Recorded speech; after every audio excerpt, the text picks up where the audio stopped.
একসময় একটি গ্রামের চাষির কাছে একটি অসাধারণ হাঁস ছিল, যে প্রত্যেক দিন তাকে একটি করে সোনার ডিম পেড়ে উপহার দিত। এই সোনার ডিম বেচে সেই চাষি ও চাষির স্ত্রী রোজ তাদের জীবনের যাবতীয় খরচ ও আয় চালাতো। বেশ কিছুদিন খুশি থাকার পর চাষির মনে একটা ভাবনা এলো, আমি রোজ একটি করে সোনার ডিম কেন পাবো? তার চেয়ে যদি একবারে সবকটি সোনার ডিম পেয়ে যেতাম, কতই না টাকা রোজগার করে ফেলতাম।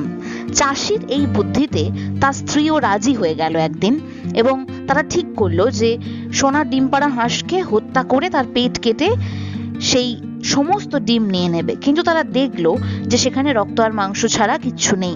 তখন তারা তাদের নিজেদের ভুল নির্বুদ্ধিতা বুঝতে পারলো এবং সর্বস্ব হারিয়ে ফেলবার দুঃখে ভেসে যেতে থাকলো। এর থেকে আমরা এটাই শিক্ষা পেতে পারি যে যে কোনো কাজ করার আগে বারবার তার ফল ভেবে তবেই সেই কাজ করা উচিত।